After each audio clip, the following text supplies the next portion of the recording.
Selfless parenting, प्रवास अजाण ते सुजाण पालकत्वाचा, अन exclusive Marathi podcast by Shilpa Inamdar यज्ञोपवी. पालक मित्रमैत्रिणींनो, नमस्कार. सेल्फलेस पेरेंटिंगच्या आपल्या आजच्या भागात तुम्हा सगळ्यांचं पुन्हा एकदा मनपूर्वक स्वागत. ऑटिझम हे जन्मतः असतंच. जेव्हा मूल 1.5 ते 2 वर्षाचं होतं तेव्हा त्याचं प्रेझेंटेशन होतं. ते त्यांच्या नावाला प्रतिसाद देत नाहीत, ते तुम्हाला नजरेला नजर देऊ शकत नाहीत. 50% ऑटिस्टिक मुलांना स्पीच नसतं. ऑटिझम ही लाईफ टाईम राहणारी डिसॅबिलिटी आहे. याच्यावरती 100% cure is not there. This children they need life time support, हे लक्षात घ्यायचं आहे.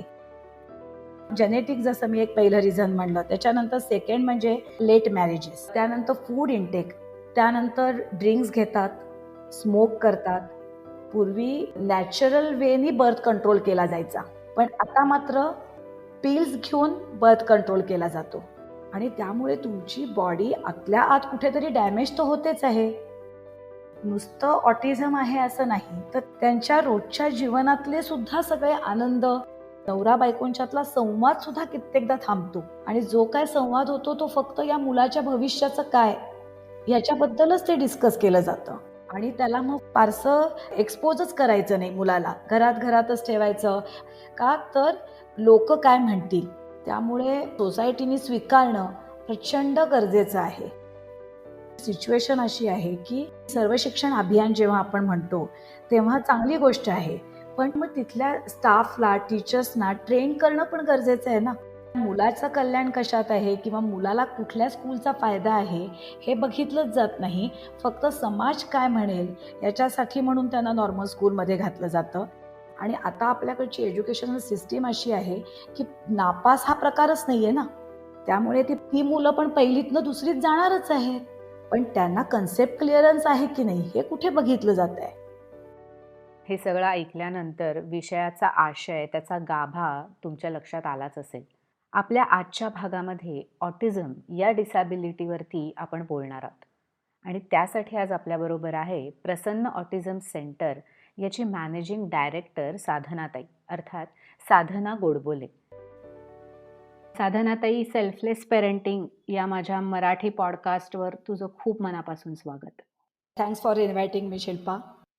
Yes, most welcome. कारण आपण सोशल मीडियावरती कनेक्ट झालो तर जेव्हा मी असं ठरवलं की डिसॅबिलिटीज ज्या मुलांमध्ये असतात तर त्याच्याविषयी ऑथेंटिक माहिती पालकांना मिळावी, तर ह्याच्यासाठी मी ही खरं तर सिरीज सुरू केली. आणि तेव्हा मला थ्रू रेफरन्स तुझं नाव कळलं. मग मी तुझं फेसबुक पेज पाहिलं, तुझं एकंदर सगळं काम पाहिलं आणि देन आय हॅव डिसाइडेड की तुझ्या बरोबरच हा एपिसोड करायचा. कारण आधीपासून तुझ्या सासूबाईंपासून हे सगळं चालू आहे, तर डेफिनेटली तुझा तगडा अनुभव आहे, तर त्याचा फायदा आपण आपल्या पालकांना कसा करून देऊ शकतो ते आज बघूयात.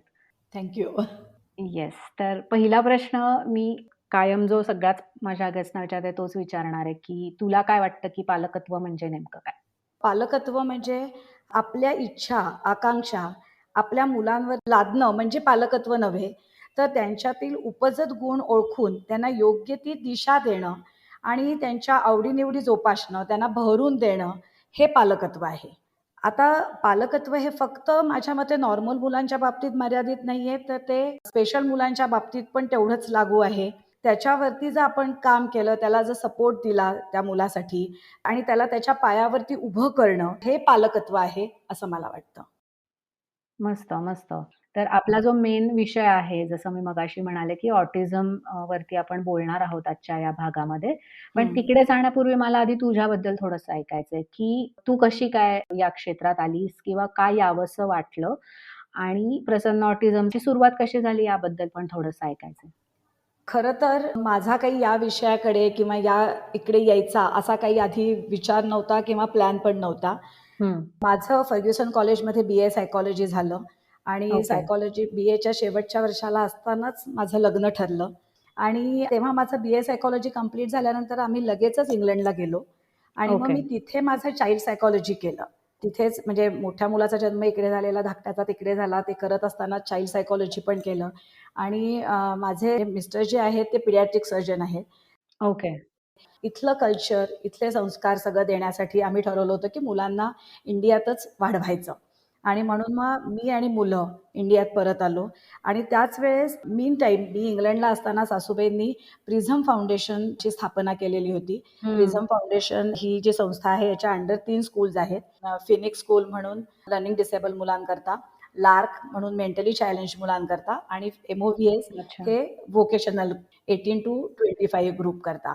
तर अशी ओके. 3 स्कूल सुरू केलेली होती आणि तिथे त्यांनी म्हणजे माझ्या सासूबाई मिसेस पद्मजा गोडबोले त्यांनी ऑटिस्टिक मुलं नोटीस केली 2000 साली. अच्छा. आणि तोपर्यंत प्रिझम फाउंडेशनला ऑलरेडी 10 वर्ष झालेली होती सुरू करून. मग तिथे ऑटिस्टिक मुलं नोटीस केल्यानंतर लक्षात आलं की त्यांच्या गरजा या खूप वेगळ्या आहेत. हं. अनायसे मी पण माझं चाइल्ड सायकॉलॉजी करून इंडियात पुण्यात परत आलेले होते. मग आम्ही दोघींनी मिळून ठरवलं की आपण आपल्याच प्रिमायसेसमध्ये ऑटिझमच्यासाठीच म्हणून स्पेशल स्कूल सुरू करू. आणि मग हो. पद्मपुरुष फाउंडेशनच्या अंडर प्रसन्न ऑटिझम सेंटरची 2000 साली स्थापना झाली. अच्छा. मी सुरुवातीला जरी सासूबाईंच्या बरोबर सुरू करताना मदत केली तरी त्याच्यानंतर मी ॲज अ व्हॉलेंटियर म्हणून इथे काम करत होते. या मीनवाईल कारण ऑटिझम हा विषय 2000 साली खूपच नवीन होता. तर त्यामुळे हं. आम्हाला सासूबाईंनी ॲक्चुअल वर्षभर, वर्ष 2 वर्ष ऑन द जॉब ट्रेनिंग जसं म्हणतात, तसं आमच्या सगळ्या स्टाफला ट्रेनिंग दिलं, अच्छा. की ऑटिझम म्हणजे काय? कारण त्यांचा PG diploma in special education कॅनडामध्ये झालेला होता. त्यामुळे हो. त्यांच्या सिलेबसमध्ये त्यांना ऑटिझम सगळं शिकवून झालेलं होतं. त्यामुळे मी सुरुवातीला ॲज अ व्हॉलेंटियर म्हणून इथे काम करायला सुरुवात केली. त्याच्यानंतर मग ॲज अ टीचर म्हणून सुरुवात करायला लागले. मग हाफ टाईम येत होते, मग फुल टाईम झाले आणि मग हळूहळू कालांतराने ॲडमिनिस्ट्रेटर म्हणून काम करायला लागले आणि मग त्याच्यानंतर ॲज अ मॅनेजिंग डायरेक्टर म्हणून आता काम करते आहे. आणि हे वाह! सगळं मी सासूबाईंचं बोट धरून लिटरली त्या माझ्या गुरु आहेत आणि त्यांना गुरु मानतच आत्तापर्यंत या इथे पोचले. वाह! मस्त, मस्त. म्हणजे हे इव्हेंच्युअली हेही मला चांगलं वाटतं, की तुलाही ते करावंसं वाटलं. So that is more important. कारण अदरवाईज तुझ्या मनाविरुद्ध तू काहीतरी आपलं घरातलीच गोष्ट आहे म्हणून करायला गेली असतीस, तर तेवढा आउटपुट आपल्याकडनं येत नाही. जेवढं आपण मनापासून एखादी गोष्ट करायची असेल, तेव्हा देऊ शकतो ते. येस, अगदी बरोबर. आणि माझं लकीली चाइल्ड सायकॉलॉजी झालेलं असल्यामुळे करू पण शकले आणि तू हं. म्हणतेस तसं त्याप्रमाणे त्याच्यात आवडत गेलं ते काम करता करता. आणि हे पण जाणवलं की समाजात, सोसायटीत या विषयावरती अजून कोणीही काम करत नाहीये आणि याची हं. गरज आहे. आम्ही ऑटिझम प्लस कॉम्बिनेशन्स येतात म्हणजे autism plus mentally retardation, autism plus cerebral palsy, तर अशी सर्व प्रकारची मुलं घेत होतो. हं. आता फक्त आम्ही त्याच्यात असं केलेलं आहे की प्युअरली ऑटिस्टिक म्हणजे ऑटिझमचं प्रमाण जास्त, की 70-80% ऑटिझम आहे आणि मग 20% त्याच्यात मेंटली रिटार्डेशन आहे. कारण कॉम्बिनेशन हे येतच. अशा हं. प्रकारे करत त्याची स्थापना केली आणि आता 30 मुलं संस्थेमध्ये आहेत. परवा जेव्हा आपण भेटलो आणि मी येऊन गेले प्रसन्नामध्ये, तेव्हाच मी बघितलं तो तुझा एकंदर कामाचा जो काही आवाका आहे आणि सातत्याने ही गोष्ट करणं ही खरंच म्हणजे कौतुकास्पदच गोष्ट आहे. म्हणजे खरं सांगायचं तर याविषयी जे लोकं अगदी अनभिज्ञ आहेत, अशा लोकांसाठीच आपण हा भाग करतोय. तर त्या दृष्टीने मला अगदी बेसिक प्रश्न सुरुवातीला तुला असा विचारायचा आहे, की ऑटिझम म्हणजे नेमकं काय? आणि माझ्या स्वतःच्या मनातला एक क्युरिओसिटी म्हणून एक प्रश्न आहे, की हं. जनरली प्रेग्नन्सीमध्ये एनेमोली स्कॅन नावाचा एक प्रकार केला जातो 5व्या महिन्यामध्ये हं, आणि हं. असं म्हणतात, की त्यावेळेला बऱ्यापैकी गोष्टी लक्षात येतात, की मुलामध्ये कुठली काही डाउन सिंड्रोम आहे का, काही डिसॅबिलिटी आहे का किंवा असं.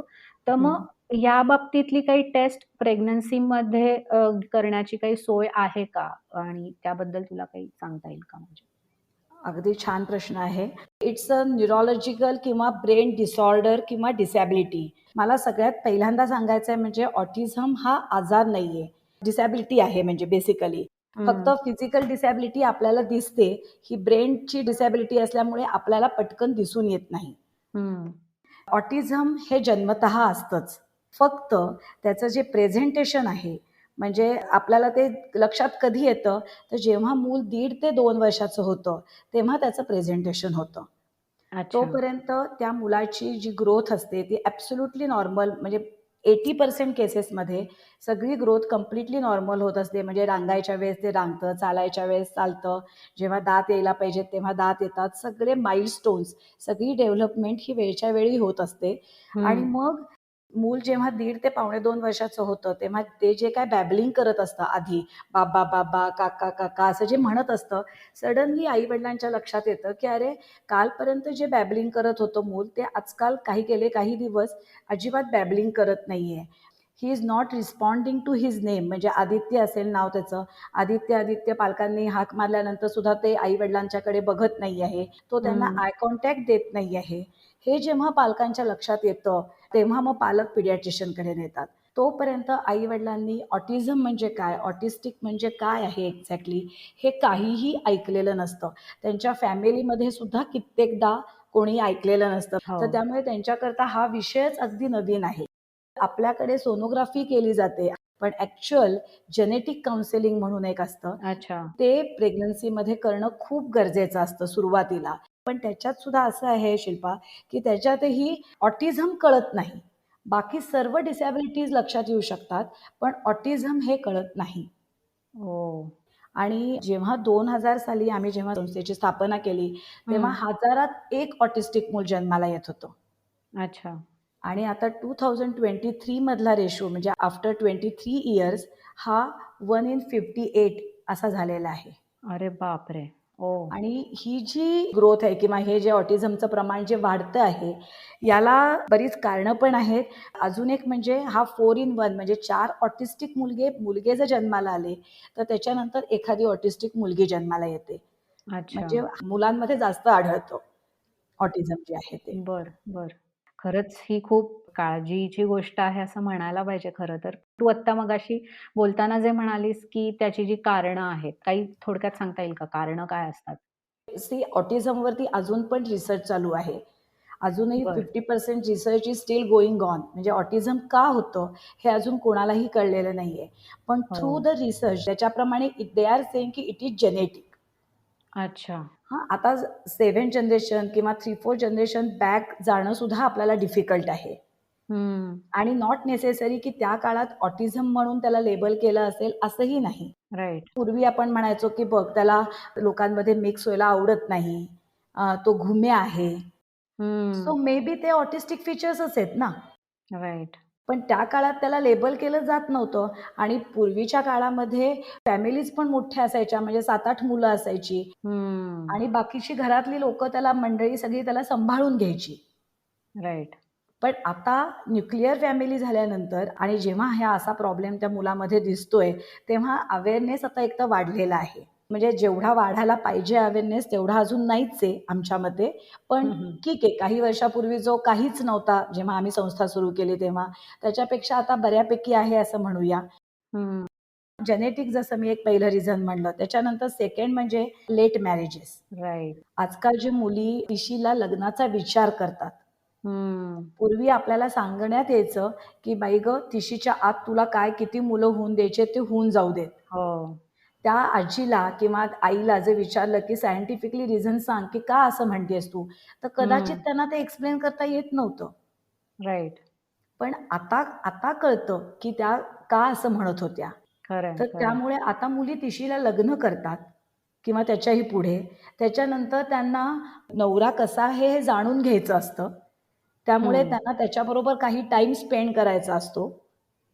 मग त्यानंतर ते बेबी प्लॅन करतात हो. आणि या सगळ्याला इतका उशीर होतो, की निसर्गामध्ये जे काही स्त्रियांमध्ये, मुलींमध्ये जे चेंजेस व्हायला लागतात, ते हं. चेंजेस व्हायच्या वेळेला जर तुम्ही प्रेग्नन्सी प्लॅन केली, काही ना काहीतरी प्रॉब्लेम येऊच शकतात. अगदी, अगदी. तर त्यामुळे लेट मॅरेजेस हे एक आहे.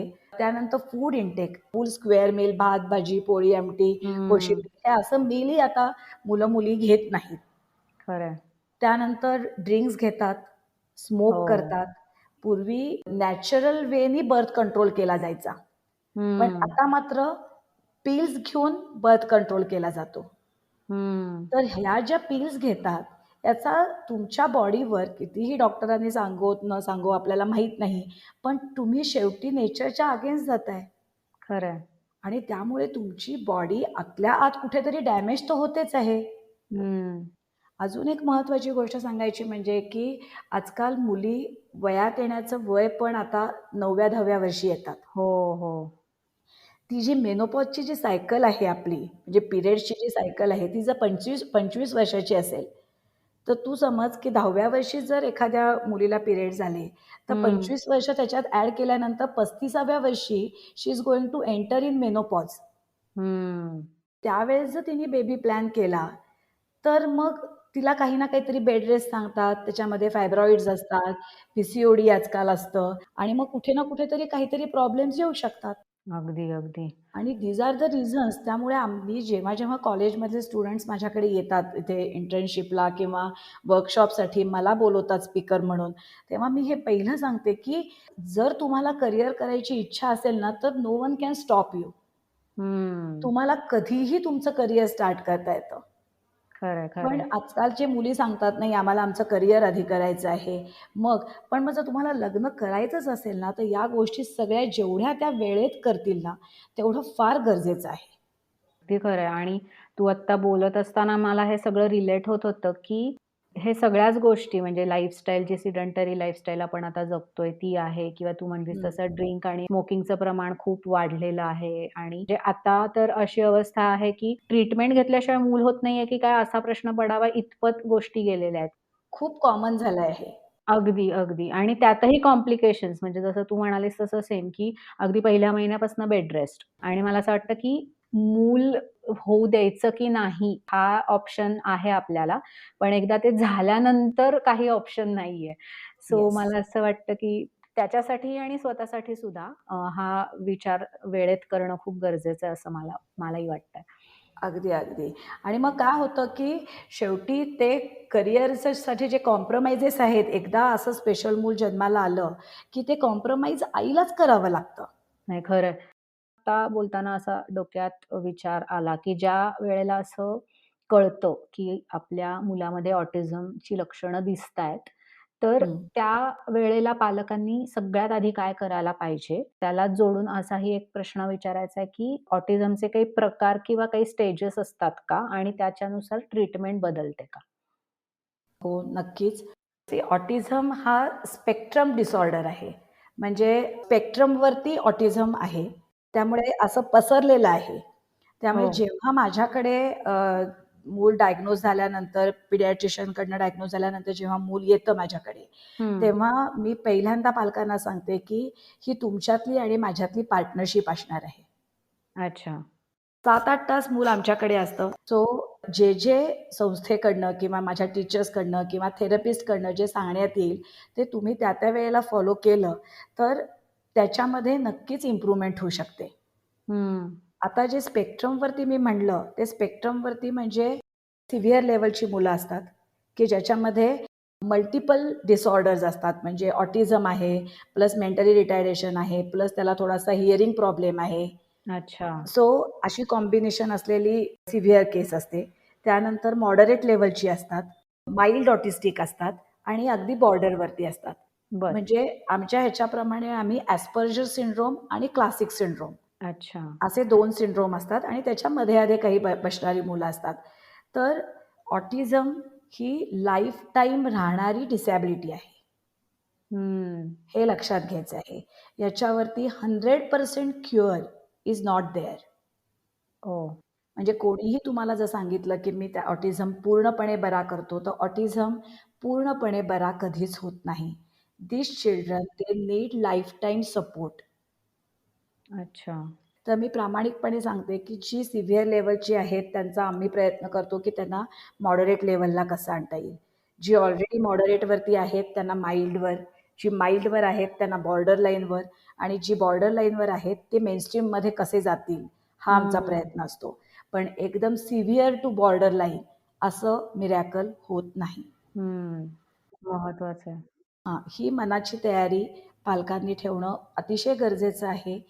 जेव्हा डायग्नोज होतं आणि कळतं, तेव्हा त्यांनी स्वीकारणं आपल्या मुलाला हे फार गरजेचं आहे. हं. आणि मी आज स्वतः एक स्पेशल स्कूल रन करतीये म्हणून मी म्हणत नाहीये हे. म्हणजे मला आवडेल अशा स्पेशल स्कूलची गरज जर लागली नाही सोसायटीमध्ये. पण अनफॉर्च्युनेटली काय आहे, की पेरेंट्स जेव्हा मेनस्ट्रीममध्ये घालतात मुलाला आणि काही-काही वेळेस डॉक्टरांकडनं पण सांगण्यात येतं, की नाही मुलाला नॉर्मल स्कूलमध्ये जाऊ दे. पण आपल्याकडची सिच्युएशन अशी आहे की तुम्ही सर्व शिक्षण अभियान जेव्हा आपण म्हणतो तेव्हा चांगली गोष्ट आहे. पण त्याप्रमाणे मग तिथल्या स्टाफला, टीचर्सना ट्रेन करणं पण गरजेचं आहे ना. राईट. अनफॉर्च्युनेटली त्यांना स्टाफला ऑटिझम म्हणजे काय आहे किंवा मेंटली रिटार्डेशन काय आहे, लर्निंग डिसॅबिलिटी काय आहे, हे कित्येकदा माहितीच नसतं. अगदीच. आणि 40 मुलं असतील एका वर्गामध्ये, तर त्याच्यामध्ये जर 2 ही ऑटिस्टिक मुलं जर तुम्ही घातलीत, तर नाही ॲडजस्ट होऊ शकत. हम्म. आणि जी टीचर आहे तिची काही चूक नाहीये. तिचं बी-एड, डी-एड नॉर्मल मुलांच्यासाठी झालेलं आहे. तिला सिलॅबस दिलेला आहे, की हा सिलॅबस पहिलीच्या मुलांना तुला शिकवायचा आहे. ती बघणार आहे, की माझ्या 40 मुलांना हे आलेलं आहे. हम्म. तिच्याकडे वेळ पण नाहीये इतका, की तिला त्या 2 मुलांना समजलंय की नाही हे बघण्याची. खरंय. आणि आता आपल्याकडची एज्युकेशनल सिस्टीम अशी आहे, की नापास हा प्रकारच नाहीये ना. हो. त्यामुळे ती मुलं पण पहिलीतनं दुसरीत जाणारच आहेत. हम्म. पण त्यांना कन्सेप्ट क्लिअरन्स आहे की नाही हे कुठे बघितलं जातंय. अगदीच, अगदीच. नाही आणि या मुद्द्यावरती मला अजून असं थोडंसं इनपुट द्यायला आवडेल, की आपण ह्याच्या आधीचा जो एपिसोड केला होता डॉक्टर अनल्पा परांजपेन बरोबर डिसॅबिलिटीज म्हणजे नेमकं काय या विषयावरती आपण बोललो होतो. तर त्याच्यातही त्यांनी हेच इनपुट अगदी तू जे सांगितलं ते सेम दिलं, की शाळेमध्ये स्पेशल एज्युकेटर कंपल्सरी आहे हा नुसता पेपरवरचा रूल आहे किंवा काही-काही शाळांमध्ये ते असतात सुद्धा. पण त्यांना हं. बरेचदा प्रॉक्सी टीचर्ससारखं वापरलं जातं. कारण शाळेलाच मुळात माहिती नाहीये, की माझ्याकडे असं मूल आलं तर त्याच्यावरती कसं काम करायचंय आणि तो बरोबर. एक्सेप्टन्स नाहीये. प्लस तू मगाशी म्हणलीस तसं, की बी-एड, डी-एडमध्ये सुद्धा फक्त एक छोटासा पार्ट त्या सिलेबसमध्ये थोडासा असतो डिसॅबिलिटीवरती. अगदी बरोबर. ट्रेनिंग दिलेलं नसतं. सो हे खरंच मला असं वाटतं, की खूप मोठा प्रश्न आहे आपल्या समाज व्यवस्थेमध्ये, की या मुलांचं पुढे काय करायचं? तर आपण पुढे त्याच्यावरती बोलणारच आहोत. जसं मगाशी तू म्हणालीस, की लक्षणं तू सांगणार आहेस त्याच्याशी हो. रिलेटेड, तर ते तू सांगच.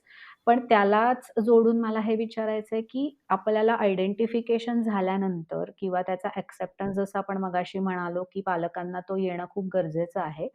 तोही आला, जरी मुलाची आणि पालकांची तयारी झालेली असली, तरी सोसायटीमध्ये त्यांना एक्सेप्ट केलं जात नाही पटकन. तर हा थोडासा सायकॉलॉजिकल आहे प्रश्न, पण तरी तू काय सांगशील ह्याच्यावरती, की समाजाने ह्याच्याबद्दल काय विचार केला पाहिजे? बरोबर. सर्वप्रथम मी लक्षणं सांगते. हं. कारण आपण ऑटिझमवर बोलतोय आणि ती मुलं कशी ओळखायची हे कळणं फार गरजेचं आहे. अगदी, अगदी. पहिल्यांदा म्हणजे ऑटिझमला मराठीमध्ये स्वमग्न म्हणतात. ओके. म्हणजे ही मुलं स्वतःमध्ये मग्न असतात. हं. ते स्वतःच्या कोशात जातात. म्हणजे आपण जे म्हणतो, की दीड पावणे 2 वर्षाचा मुलगा झाल्यानंतर जेव्हा तो आवाजाला किंवा त्याच्या नावाला प्रतिसाद देत नाही, तो आय हं. कॉन्टॅक्ट देत नाही, तर तो स्टार्ट असतो, की जिथे त्या मुलांची सुरुवात होते, की ते त्यांच्या शेलमध्ये जायला लागतात. अच्छा. आणि शाळा काय करते, तर आम्ही त्यांना त्यांच्या शेलमधनं बाहेर काढण्याचा प्रयत्न करतो. हं. कारण शेवटी असं आहे शिल्पा, की त्यांना काहीच फरक पडत नाही ना जगात काय चाललंय त्याच्याशी.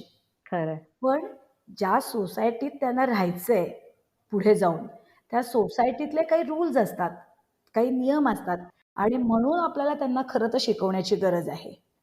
बरोबर.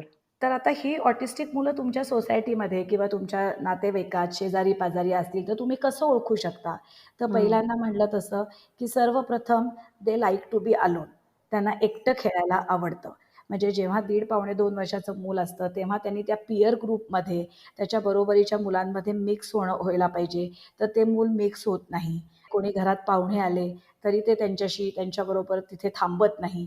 ते स्वतःला आयसोलेट करतं, ते सेपरेट करतं स्वतःला. हं. ती सुरुवात असते. मग त्याच्यानंतर ते त्यांच्या नावाला प्रतिसाद देत नाहीत. ते तुम्हाला नजरेला नजर देऊ शकत नाहीत. हं. कित्येक ऑटिस्टिक मुलं ही टॉयलेट ट्रेन्ड नसतात. हो.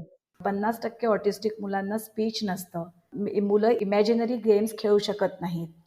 हो. आता याच्यामध्ये सुद्धा शिल्पा इतके प्रकार आहेत, की कित्येक मुलं प्रेशर कुकरची शिट्टी वाजली, की रडायला सुरुवात करतात.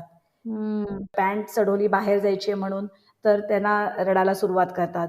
तर हे जी काही रिझन्स आहेत, ती म्हणजे नुसतं ऑटिझम आहे असं नाही, तर त्याच्याबरोबर ऑटिस्टिक मुलांना कॉम्बिनेशन्स पण असतात बरं का कित्येक वेळा. म्हणजे मेंटली रिटार्डेशन असतं, सेरेब्रल पाल्सी असते, व्हिजन प्रॉब्लेम असतो, हिअरिंग प्रॉब्लेम असतो, कित्येक मुलांना एपिलेप्सी असते. हम्म. तर ही कॉम्बिनेशन असतात त्यांच्यात. आणि स्पीच प्रॉब्लेम त्यामुळे यांना काय होतं की 50% कधीच बोलू शकत नाहीत. त्यांच्या हो. व्होकल कॉर्डमध्ये काहीच प्रॉब्लेम नसतो. पण त्या व्होकल कॉर्डचा वापर कसा करायचा, त्या स्वरयंत्राचा वापर कसा करायचा हे त्यांना माहिती नाही. ब्रेनकडनं त्यांना कमांडच येत नाही. म्हणून ते बोलू शकत नाहीत. आणि जी मुलं बोलतात ते क्लिअर स्पीच बोलतील असंही नाही किंवा ते हम्म. मिनिंगफुल बोलतील असंही नाही. त्यांना जर आपण शिकवलं आई म्हण, बाबा म्हण, तर ते बोलतील. पण ते आईकडे बघूनच आई म्हणतील असं नाही. आजीकडे हा. बघून, भिंतीकडे बघून ते फक्त ते रिपीट करतात तो शब्द. अच्छा. त्या मुलाला स्पीच आहे का? आहे. पण मिनिंगफुल नाहीये. काही हम्म. मुलांना स्पीच असतं, पण ते त्याला जर विचारलं तुझं नाव काय? तर he is going to repeat तुझं नाव काय? ओ. म्हणजे त्याला आम्ही आमच्या ह्याच्यात एकोलेलिया म्हणतो. बर. एकोलेलिया म्हणजे आपण कुठे माथेरान, महाबळेश्वरला गेलो, की त्या दरीखोऱ्यात आपण ओरडतो. तो जो एको येतो, तर बरोबर. त्याच्यावरनं हे पडलेलं आहे. हो. अजून एखाद्या मुलाला स्पीच आहे, त्याला जर विचारलं, की आज टीचर आली होती का? तर तो सिंगल वर्डमध्ये हो, नाही. तुझा मित्र आला होता का? नाही. डबा खाल्लास का? हो. हो, नाही एवढ्याच ह्याच्यामध्ये उत्तरं देऊ शकतो.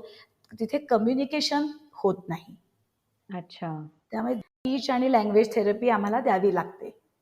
हम्म. आणि सेन्सरी प्रॉब्लेम असतात ऑटिस्टिक मुलांना.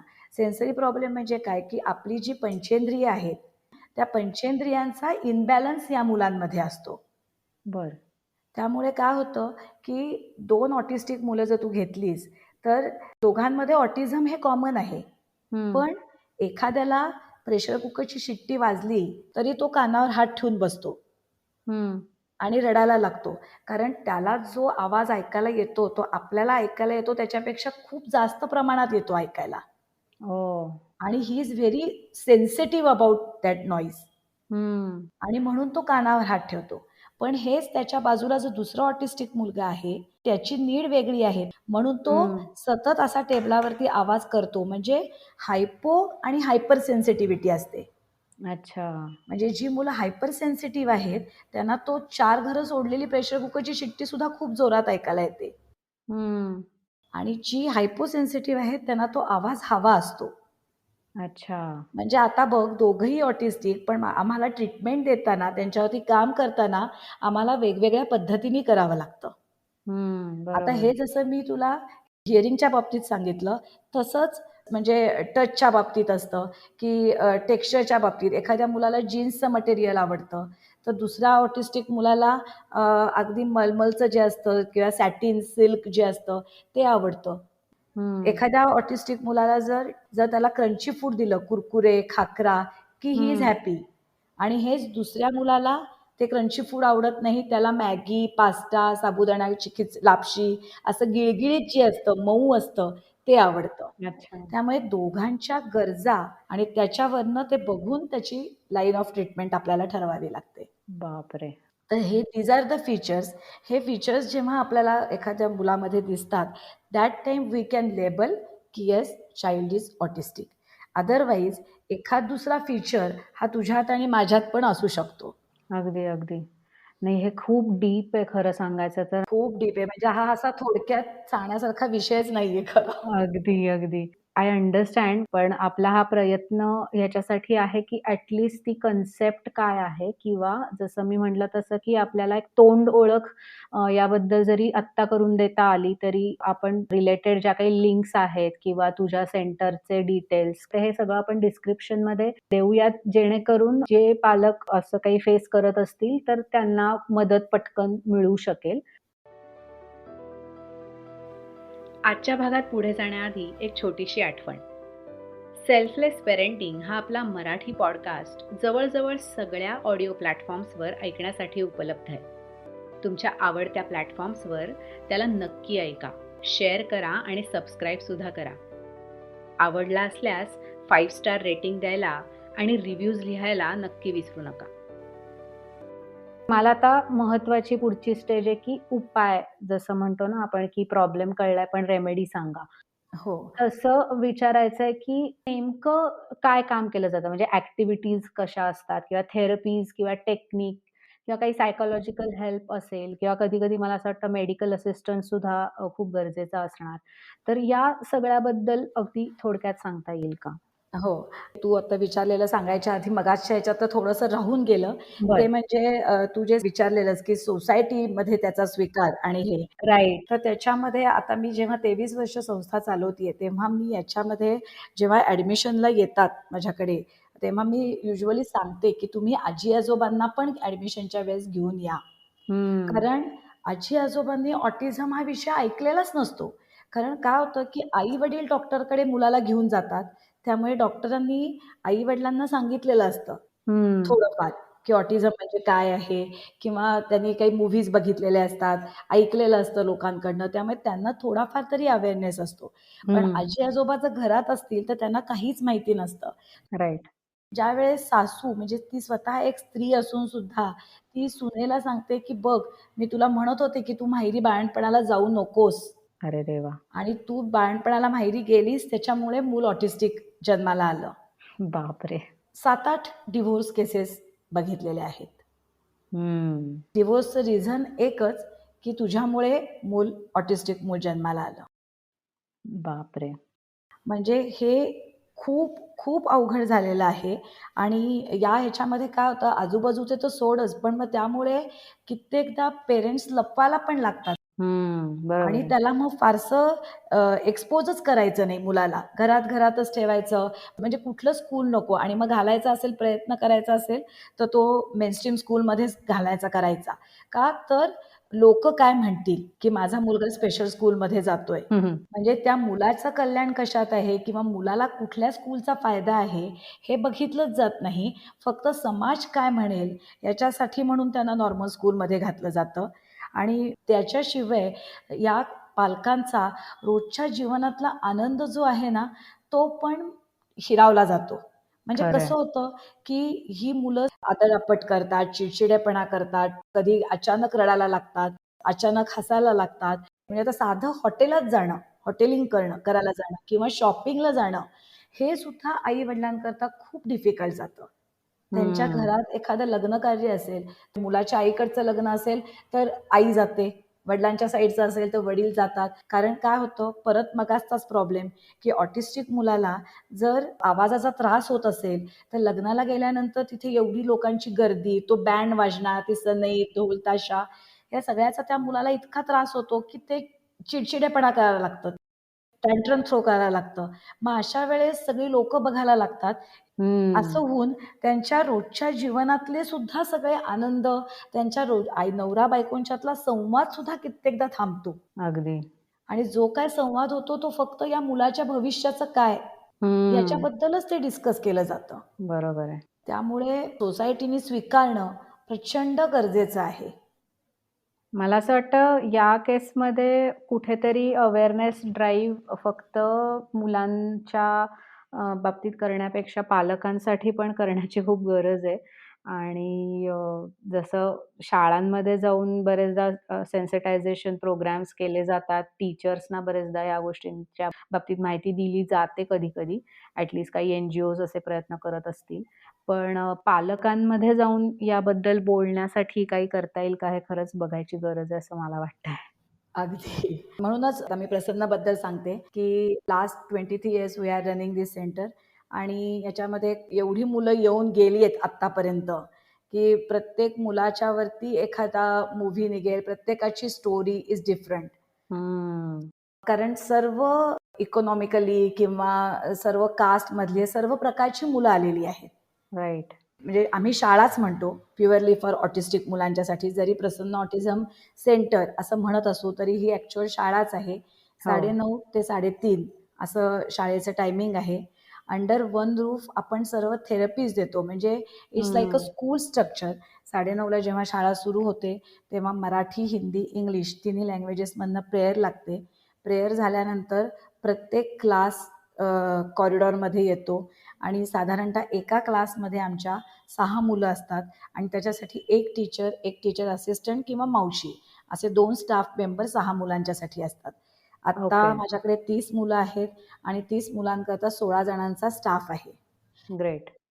प्रेयर झाल्यानंतर सगळे एक एक क्लास कॉरिडॉरमध्ये येतात. आम्ही त्यांना दूध आणि 2-2 बिस्किटं प्रोव्हाइड करतो आणि साधारणतः प्रत्येक क्लास 10 वाजता त्यांचा मॉर्निंग सेशन सुरू होतो प्रत्येक क्लासचा.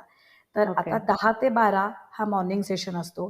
तेव्हा या सेशनमध्ये एखादा क्लास खाली खेळायला जातो स्पोर्ट्ससाठी. तेव्हा बाकीच्या क्लासमध्ये ज्या ॲक्टिव्हिटीज चाललेल्या असतात त्या म्हणजे 6 मुलं आहेत, तर त्यातली एक मुलगा टीचरच्या बरोबर बेंचवरती वन ऑन वनसाठी येतो. बाकीची 5 मुलं फ्लोअरवरती बसून फ्लोअर ॲक्टिव्हिटीज करत असतात. फ्लोअर ॲक्टिव्हिटीज म्हणजे काय, तर बिल्डिंग ब्लॉक्स करणं, मनोरा करणं, बीड्स ओढणं, पझल्स लावणं, ह्या सगळ्या ॲक्टिव्हिटीज टीचर त्यांच्याकडनं किंवा टीचर असिस्टंट जी असते ती त्यांच्याकडनं खाली बसून घेत असते. त्यांचं आय हँड कोऑर्डिनेशन, त्यांची मोटर स्किल्स डेव्हलप करणं, यासाठी ते काम करत असतात. आणि त्याच वेळेस टीचरबरोबर जो एक मुलगा आलेला असतो, तो 25 मिनिटाचा एक सेशन असतो, depend on his sitting span. कारण ऑटिस्टिक मुलं अतिशय हायपर असतात, त्यामुळे त्यांचा सिटिंग स्पॅन पण कमी असतो. तर त्यामुळे मग त्यावेळेस ती अकॅडमिक घेत असताना ती त्याला बॉडी पार्ट शिकवणं, म्हणजे आम्ही साधारणतः फर्स्ट स्टँडर्डचा सिलॅबस आम्ही इथे कव्हर करतो. अच्छा. आणि जेव्हा फर्स्ट स्टँडर्डचा सिलॅबस मुलाला यायला लागतो, तेव्हा मग आम्ही त्याला आमच्या लक्षात येतं की हे मूल अकॅडमिकली इंटरेस्ट दाखवतं आहे, तर त्याप्रमाणे अदरवाईज इफ इज ओके, त्याला आता कुठलेही सेन्सरी प्रॉब्लेम नसतील, त्याला स्पीचचे प्रॉब्लेम नसतील, थ्रू बॉडी लँग्वेज काय ॲटलिस्ट हीच कम्युनिकेट करतो आहे, अशा वेळेस आम्ही त्यांना पालकांशी बोलून मेनस्ट्रीम स्कूल तरी ॲडव्हाइस करतो किंवा मग मगाशी म्हणल्या तसं की माझं जे स्पेशल स्कूल आहे दुसरं प्रिझम फाउंडेशन, तिथे आम्ही मुलांना पाठवतो. 12 ओके. वाजता त्यांना लंच टाईम असतो, 12 ते 12:30. आता माझ्या कित्येक मुलांना जरी घड्याळ कळत नसेल, तरी बायोलॉजिकल क्लॉक त्यांच्या डोक्यात इतकं म्हणजे सेट झालेलं असतं, की 12 वाजता टीचर एक वेळ काहीतरी 12ला 12 वाजून 2 मिनिटं होतील, पण माझ्या मुलांना लक्षात येतं, की आता आपला लंच टाईम झालेला आहे. त्यामुळे तेच ॲक्टिव्हिटी बंद करून लगेच काही मुलं थ्रू बॉडी लँग्वेज दाखवायला सुरुवात करतात, की आता जायचं आहे लंचला म्हणून. अच्छा. तर अशा प्रकारे लंच आम्ही प्रोव्हाइड करतो. लंच प्रोव्हाइड करण्याचं मागचं कारण काय आहे, की मगाशी जे आपण बोललो, की त्यांना सेन्सरी प्रॉब्लेम असतात. त्यामुळे हं. ज्या मुलाला क्रंची फूड आवडतं किंवा ज्या मुलाला सॉफ्ट फूड आवडतं आणि मगाशी म्हणल्याप्रमाणे सेन्सरी प्रॉब्लेम असल्यामुळे त्या मुलांना ओला स्पर्श आवडत नाही हाताला झालेला. अच्छा. आणि म्हणून माझी मुलं पोळीला भाजी लावताना जर भाजीचा रस जर त्यांच्या हाताला लागला, तर इमिजिएटली ते शर्टला पुसतात. अच्छा. आणि म्हणून त्यांना पोळीला भाजी लावून खाणं हे शिकवणं खूप गरजेचं असतं. हं. अदरवाईज पालक त्यांना आवडीचं जे टिफिनमध्ये आहे तेच देणार आहेत. आणि आम्हाला वाटत असतं, की मुलांनी सर्व खायला शिकणं गरजेचं आहे. खरंय, आणि खरंय. त्यासाठी त्याला पोळीला भाजी लावून कुठलीही भाजी आली पानात, तरी ती त्याला खाता आलीच पाहिजे. आणि बरोबर. त्यासाठी आम्ही इथे जेवण या मुलांना प्रोव्हाइड करतो. आणि ते आपलं पूर्ण स्क्वेअर मील असतं. भात, भाजी, पोळी, आमटी, कोशिंबीर. अच्छा. मग अशा प्रकारे 12 ते 12:30 त्यांचं लंच होतं. 12:30 ते 1 त्यांना नॅप टाईम असतो. त्यावेळेस माझ्या टीचर्सचा लंच ब्रेक असतो. या नॅप टाईममध्ये काही मुलं लोळतात, काही झोपतात, काही दुसऱ्याबरोबर इंटरॅक्शन करण्याचा प्रयत्न करतात, काही मुलं नुसती बसून राहतात. हं. असं सगळं चाललेलं असतं. 1 वाजता मुलांना उठवून बाथरूमला पाठवून पाणी वगैरे देऊन त्यांचा साधारणतः 1:15ला त्यांचा आफ्टरनून सेशन सुरू होतो. तर या ओके. आफ्टरनून सेशनमध्ये आर्ट अँड क्राफ्ट असतं, ग्रूमिंग असतं. म्हणजे ग्रूमिंग म्हणजे त्यांना कपडे काढघाल करायला आम्ही शिकवतो. कारण या मुलांना उलट-सुलट कळत नाही. यांची मोटर स्किल्स डेव्हलप नसल्यामुळे त्यांना बटन अनबटन करता येत नाही. त्यांना लेस बांधता येत नाही. त्यांना साधा वेलक्रो लावता येत नाही. तर या सगळ्या ॲक्टिव्हिटीज आणि शिवाय पपेट शो असतो. म्हणजे थ्रू पपेट शो अच्छा. आपण त्यांना रोजच्या आयुष्यातल्या घटना या स्टोरी सांगत असतो. कारण हो. तर पर्टिक्युलरली ऑटिस्टिक मुलं व्हिज्युअल लर्नर्सच असतात. तर त्यामुळे अच्छा. मॅक्झिमम आपल्याला त्यांना सगळे व्हिज्युअल इनपुट्स द्यावे लागतात. हं. त्या दिवशी तू आली होतीस, तर तू वर्गात बघितलं असशील, तर आपण टाईम टेबल जे लावतो, ते राइट. सुद्धा आपण थ्रू पिक्चर्स त्यांना टाईम टेबल लावलेलं असतं, की आत्ता तू स्पोर्ट्सला जाणार आहेस, म्हणजे तिथे आम्ही एक घसरगुंडीचं चित्र काढलेलं आहे, की म्हणजे आत्ता तू बरोबर. खेळायला जाणार आहेस. अकॅडमिकचं हे आम्ही एक पुस्तक काढलेलं आहे, ओपन केलेलं, की म्हणजे तुझं आता अकॅडमिक आहे. हम्म. अशा प्रकारे आपल्याला त्याला कळलं पाहिजे, की मी आत्ता काय करणार आहे आणि माझं याच्यानंतर मी काय करणार आहे. मला वाटतं ते ड्रेसचं पण लावलेलं आहे ना एक चार्ट? हो, कारण या मुलांना कलर रेकग्निशन पण नसतं. म्हणजे सगळ्याच गोष्टी आपण शिकवत असतो ना आणि ऑलरेडी या पेरेंट्सना मुलांचं वेगवेगळ्या गोष्टींनी औषध, उपचार, सगळं थेरपीज या सगळ्याचा इतका खर्च असतो, की आम्ही म्हटलं, की आता परत अजून युनिफॉर्मचा खर्च नको. म्हणून आम्ही प्रत्येक वाराला एक कलर दिलेला आहे हं. आणि त्या कलरचे सगळे कपडे त्याप्रमाणे मुलं घालून येतात. बरोबर. तर अशा सगळ्या थेरपीज अंडर वन रूफ आपण या मुलांना देत असतो. आणि ओके. त्याच्यामध्ये मग स्पीच थेरपी आली आणि लँग्वेज थेरपी असं देतो. म्हणजे ज्या मुलांना स्पीच आहे, त्यांना लँग्वेज कसं त्यांचं डेव्हलप होईल याच्यावरती काम करतो. ऑक्युपेशनल थेरपीज जी आहे, ती त्यांचे सेन्सरी प्रॉब्लेम जे आत्ता आपण बोललो, की त्यांना आवाजाचा कसा त्रास होतो, त्यांना स्पर्शाचा कसा प्रॉब्लेम असतो. ती मुलं टॉयलेट ट्रेन का नसतात शिल्पा? तर जो फ्लशचा जो साउंड होतो, हं. तो त्यांना इरिटेट करतो. अच्छा. म्हणून ते टॉयलेट ट्रेंड होऊ शकत नाहीत. त्याच्याशिवाय टॉयलेटचं जर तू होल बघितलंस, तर ते जे आहे त्याच्यापेक्षा त्यांना खूप मोठं आहे असं वाटतं. ओह! Their perception is different from our perception. हं. सो त्याच्यामुळे त्यांना वाटतं, की मी या होलमधनं मी पण फ्लश होईल. अरे बापरे! हं. त्याच्यानंतर आपल्याकडे बऱ्याच वेळा बाथरूम्स ओले असतात खाली बरोबर, बरोबर. आणि म्हणून 16-17 वर्षाची जरी मुलं झाली, तरी ती टॉयलेट ट्रेंड होत का नाहीत? तर हे त्याच्याबरोबर हे सेन्सरी प्रॉब्लेम्स पण असतात त्यांना. अरे देवा! पण आपण त्याचा विचारच करत नाही आणि आपण जर त्यांना त्या परिस्थितीत जर त्यांना बाथरूममध्ये ढकललं, तर तो त्याचा अजून एक त्यांना फोबिया त्याची एक भीती बसू शकते.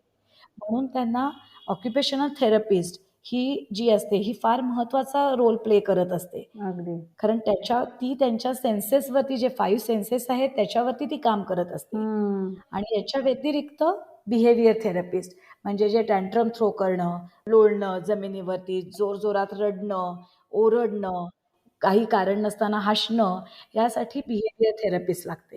हो. सो या सर्व थेरपिस्ट आपल्याला या मुलांच्यासाठी प्रोव्हाईड कराव्या लागतात आणि it's like a team work आणि ते जेव्हा त्या मुलाला सगळं मिळतं, तेव्हा त्याच्यामध्ये आपल्याला ग्रोथ आणि इम्प्रूव्हमेंट दिसू शकते.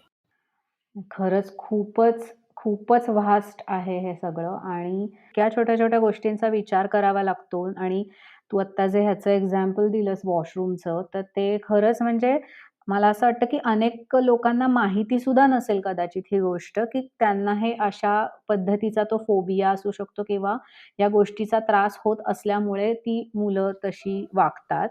सो आपण असं पटकन बोलून जातो ना, की "अरे, एवढा मोठा झाला अजून कसं जमत नाहीत ह्या गोष्टी" किंवा काय.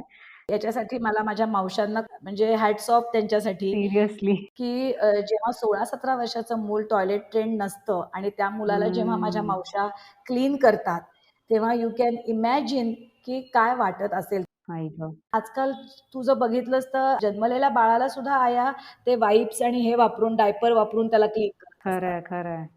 म्हणजे एवढूसा जीव असतो तेव्हा सुद्धा. हम्म. तर तू विचार कर, की एवढ्या मोठ्या मुलाला जेव्हा क्लीन करतात मावश्या, तेव्हा त्यांना काय वाटत असेल? नाही खरंच म्हणजे खरंच ह्या लोकांना अवॉर्ड देण्याची गरज आहे. ॲब्सोल्युटली. अशीच एक कौतुकास्पद सक्सेस स्टोरी सुद्धा ऐका. नमस्कार. मी सौ सुजाता भावेकर. माझा मुलगा अनिश आज 23 वर्षांचा आहे. वयाच्या 3ऱ्या वर्षानंतर त्याला ऑटिझम हे आमच्या लक्षात आलं. ऑटिझम म्हणजे काय हे जाणून घेण्यापेक्षा तो स्पेशल आहे, नॉर्मल नाही हे स्वीकारणंच माझ्या आणि माझ्या मिस्टरांना अवघड होतं. आम्ही 2 वर्ष खूप टेन्शनमध्ये होतो. पण मग एकमेकांना समजावलं, की रडत बसण्यापेक्षा आपण त्याला या अवस्थेतून बाहेर काढलं पाहिजे. आणि मग खूप माहिती काढल्यानंतर लक्षात आलं, की ऑटिझमवर काम करणारी एक प्रसन्न शाळा आहे. त्या शाळेची आम्हाला खूप मदत झाली. शाळेमध्ये आल्यानंतर अनिशमध्ये बराच बदल घडला. वयाच्या 8व्या वर्षानंतर तो बोलायला लागला. शिक्षकांच्या आमच्या प्रयत्नांनी अनिशमध्ये बदल घडत गेला होता. 8व्या वर्षी अनिशने विशेष म्हणजे स्टेजवर पहिलं गाणं सादर केलं. ही गोष्ट आमच्यासाठी खूप आनंदाची होती. यासाठी मी प्रसन्न शाळेची खूप आभारी आहे. आज तो स्टेजवर गाणी सादर करतो. वय वाढल्यामुळे आता घरगुती एक व्यवसाय सुरू केला आहे आम्ही त्याच्यासाठी. उदबत्त्यांचा व्यवसाय आहे तो आणि त्यामध्ये तो आम्हाला खूप मदत करतो. चिंचवड ते औंध तो आता बसने एकटा प्रवास करतो. बालकल्याण संस्था तिथं तो गाणं आणि खेळ शिकायला जातो. त्यासाठी बसने ये जा करणं, गर्दीत जाणं, रस्ता क्रॉस करणं ह्या सगळ्या गोष्टी त्याला जमतात. पैशांचे बऱ्यापैकी व्यवहारही त्याला समजायला लागलेत आणि या सगळ्या प्रगतीमुळं मी खूप खुश आहे. स्पेशल मुलांना स्पेशल म्हणून घेऊन रडत बसण्यापेक्षा त्यांच्या कलांनी आणि त्यांचे प्रॉब्लेम लक्षात घेऊन त्याच्यावर जर काम केलं तर या मुलांमध्ये भरपूर बदल घडतो आणि त्या मुलांना जगण्याला त्यासाठी खूप मदत होते. धन्यवाद. वा, ऐकल्यानंतर असं वाटतंय की आपण ॲटलिस्ट एक एम्पथेटिक अप्रोच जरी स्वतःमध्ये एक माणूस म्हणून डेव्हलप करू शकलो तरी मला असं वाटतं की खूप जास्ती मदत होऊ शकेल ह्या सगळ्या गोष्टींसाठी. तर आता मला थोडंसं एका प्रॅक्टिकल प्रश्नाकडे यायचं आहे की मला असं विचारायचं आहे की सगळ्याच पालकांना फायनान्शियली हे सगळं घेता येईल भार हा. तर मग ज्यांची तयारी नसते किंवा ज्यांना ते नाही जमत, तर त्यांच्यासाठी काही हेल्प अवेलेबल आहे का? शिल्पा, अनफॉर्च्युनेटली एकतर सोसायटीमध्ये अजून ऑटिझमचा अवेअरनेस नाही आहे. त्यामुळे मला या मुलांच्यासाठी जेव्हा स्टाफ बघत असते शिकवायला किंवा मावशा पाहिजे असतात, तेव्हा मला त्याही वेळेस खूप प्रॉब्लेम्स येतात. म्हणजे एक तर मी जेव्हा पेपरमध्ये ॲड देते की ऑटिस्टिक मुलांच्यासाठी असं असं हेल्पर पाहिजे वगैरे, तर मला ऑटोमोबाईल्ससाठी फोन्स येतात. बापरे! म्हणजे ही तर परिस्थिती आहे. आणि म्हणलं तसं की ऑटिझमवर काम करणाऱ्या संस्था खूप कमी आहेत. फक्त मॅक्झिमम ऑटिझमवर काम हे मेट्रो सिटीजमधनं म्हणजे बेंगलोर, चेन्नई, हैदराबाद, दिल्ली, बॉम्बे, पुणे अशाच ठिकाणी होतं आहे. अजूनही जर तू रुरल एरियामध्ये जर गेलीस तर तिथे शहाणा आणि वेडा या 2च कॅटेगरीज आहेत. जे मूल शिकतंय ते शहाणं आणि जे शिकत नाहीये ते वेडं. म्हणजे ऑटिस्टिक मुलाला, मेंटली रिटार्डेड मुलांना, या सगळ्या मुलांना वेडा या कॅटेगरीतच धरलं जातं. थोडक्यात कशाला, तू इथून अगदी खेड, शिवापूर, भोर या भागात जरी गेलीस तरी तिथे सुद्धा जर तू प्रश्न केलास की तुम्हाला ऑटिझम म्हणजे काय माहिती आहे का, तर तुला नाही हेच उत्तर येईल. तुझ्याकडे प्रश्नार्थक आहे, काय काय बोलतायत, काय असतं हे? म्हणजे अवेअरनेस अजिबातच नाहीये असं. अवेअरनेसच अजिबात नाहीये. तर त्यांच्यासाठी तू अजून वेगळ्या प्रकारची हेल्प मिळणं म्हणजे it is very very difficult. ऑटिझमच्यासाठी आत्ताशी म्हणजे एकच मला माझ्या माहितीतली हैदराबादमध्ये एकच, आता मला त्या इन्स्टिट्यूटचं नाव आठवत नाहीये, पण तेवढी एकच इन्स्टिट्यूट आहे की जी हॉस्टेल फॅसिलिटी आहे जिथे. ओके. कारण मी मगाशी तुला म्हणलं तसं की ही लाईफ टाईम राहणारी डिसऑर्डर आहे. बरोबर. त्यामुळे मुलाची ॲडमिशन जेव्हा माझ्याकडे होते तेव्हा माझा प्रयत्न असतो की he should be happy, he should be independent आणि त्याच्यानंतर अकॅडमिक पार्ट येतो. बरोबर. आणि बाहेर जर तू कुठे गेलीस तर त्याच्यावरती काहीही काम होत नाहीये. म्हणजे आता संस्थेत 300 मुलं आहेत, तर तिथे 3000 मुलं अशी आहेत की जी आता पुण्याच्या बाहेर आहेत. पण they don't know where to go. त्यांचं डायग्नोज पण झालेलं नाहीये. अरे देवा! पण मग पालकांना तर काळजी असणारच ना, की माझ्यानंतर या मुलाचं काय होणार? तर मग ही जेव्हा स्टेज येते, की आता पालक आहेत तोवर ते काही ना काहीतरी करून त्याला मदत करतील किंवा तुझ्यासारख्या संस्थांकडे ते अप्रोच होऊ शकतात. ते सुद्धा तू म्हणलीस तसं, की मेट्रो सिटी असतील तरच तिथे त्यांना ती मदत मिळू शकते. अदरवाईज तर ती अनडायग्नोस्ड सुद्धा राहतायत मुलं. तर मग हो. आई-वडिलांनंतर काय? हा जो खूप मोठा प्रश्न आहे, तर त्याला काही उत्तर आहे का आपल्याकडे? म्हणजे काही संस्थात्मक मदत मिळते का? किंवा काही गव्हर्नमेंट पॉलिसीज आहेत का? किंवा कायद्यात काही तरतुदी आहेत का? तर याबद्दल काही सांगता येईल का? अनफॉर्च्युनेटली माझ्या माहितीप्रमाणे काही नाही आहे. अजून तरी त्याच्यावरती काही काम होत नाहीये. म्हणजे बरं. आपण जे मगाशी म्हणलं, की साधं स्कूलमध्ये जाऊन तिथल्या स्टाफला ऑटिझम म्हणजे काय, हे तरी किती माहिती आहे हेही आपण आत्ता बोललो. बरोबर, बरोबर. की याच्याबद्दल त्या स्टाफला, एज्युकेशनमधल्या डिपार्टमेंटमधल्या लोकांनाही अजून त्याचा अवेअरनेस नाही आहे. तर बाहेर तर आउट ऑफ क्वेश्चन, प्रश्नच येत नाही. आणि अनफॉर्च्युनेटली माझ्यानंतर काय, हा प्रश्न राहणार आहे त्यांना. आणि म्हणूनच म्हटलं तसं की हॉस्टेल फॅसिलिटी ही त्यांना लागणारच आहे त्यांच्यासाठी. बरोबर. तर आता जी मुलं अगदी बॉर्डर लाईनवर आहे, की जी इंडिपेंडंट आहेत, स्वतःला सांभाळू शकतात किंवा जी ॲस्पर्जर साईडला आहेत, की जे की मी ऑटिस्टिक आहे अशीही माहिती असलेली मुलं असतात. ओके. पण किती पर्सेंट, म्हणजे 100 5% मुलं अगदी आपण अशी धरली, की जी मॅनेज होऊ शकतात. पण बाकी 95% मुलं आहेत ना सोसायटीत, की जी कोप अप नाही करू शकणार आहेत. अगदी. मगाशी एक बोलायचं राहिलं, की कित्येकदा पालक जेव्हा माझ्याकडे येतात, तेव्हा ते मला प्रश्न करतात, की "मॅडम, आम्ही दुसऱ्या मुलाचा चान्स घेऊ का?" स्पीचलेस होते. मला कळत नाही, की त्यांना काय सांगावं. कारण आपण जे सुरुवातीला बोललो, की इट इज जेनेटिक आहे. हो. तुम्ही जर टेस्ट करून अगदी झालं, नॉर्मल झालं मूल दुसरं, असं आपण म्हणूया. तरी त्या येणाऱ्या बाळावर तुम्ही ऑलरेडी या पहिल्या बहीण-भावंडांचं बर्डन का टाकून आणताय? खरंय, खरंय. हे किती वाईट आहे. नाही आणि उद्या आई-वडील आधी निघून गेले, तर त्या धाकट्या भावंडावरती पुन्हा एक हे असणारच ना. एक्झॅक्टली. आणि जे काय बहीण-भाऊ धाकटं असेल, त्याचं उद्या लग्न झालं, त्या भावाची बायको किंवा बहिणीचा नवरा, तो सांभाळेलच असं कशावर नाही. नाही, मी तर म्हणते, की ते भावंड सुद्धा सांभाळेल की नाही, अशी आताची अवस्था आहे. ते तर आहेच. त्यामुळे एकतर हॉस्टेल फॅसिलिटी, अदरवाईज एक महाराष्ट्र बँक मला वाटतं. हो, हो. Right, right, right. Maharashtra executor trustee असं काहीतरी सांगितलं होतं. Correct, correct. हां, हां. तर तिथे ते ट्रस्ट करतात.